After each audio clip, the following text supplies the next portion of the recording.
On a busy morning, commuters cross the Yangon River.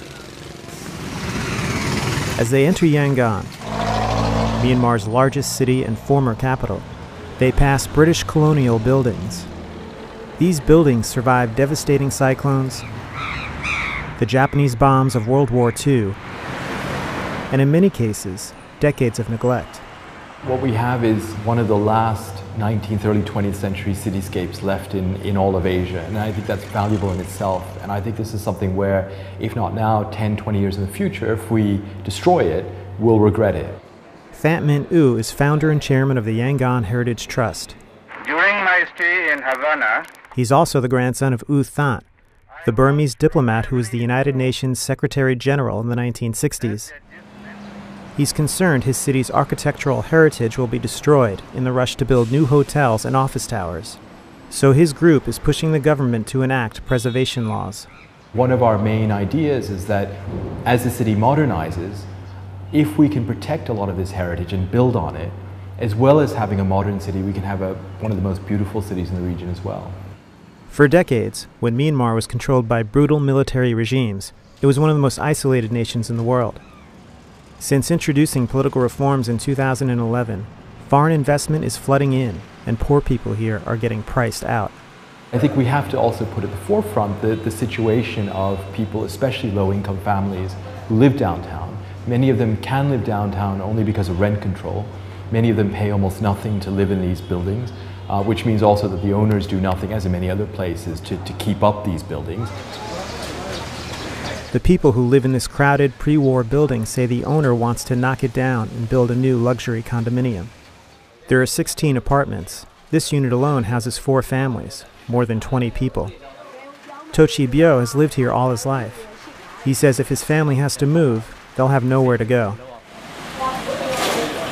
We have to get the economics of this right so that we can come up with a coherent plan that both creates market incentives for renovating these buildings, but also make sure not only that people who want to stay can stay downtown, but also that would encourage these people to stay downtown. Because I think the worst thing that could happen is the buildings get all knocked down.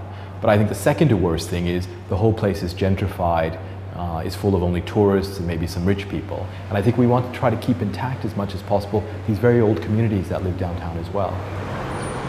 Myanmar is attracting investment and aid from the West and countries across Asia, like Japan, which is managing Yangon's multi-billion-dollar urban development plan.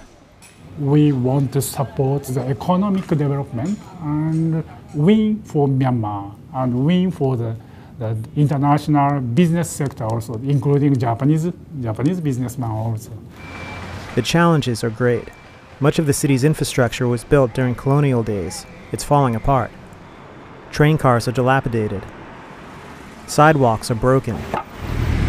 The roads are old and congested. Across society, education is rudimentary and people need training. So this is our studio.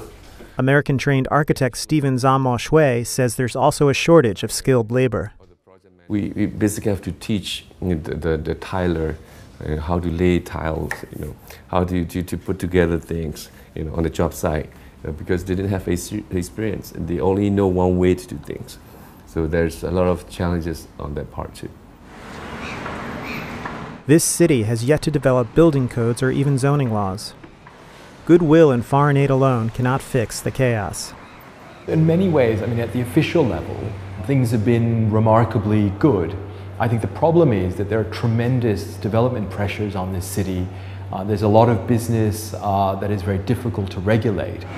And to try to bring some degree of order, coherence, regulation is going to be an uphill battle, even again with the highest level of political support.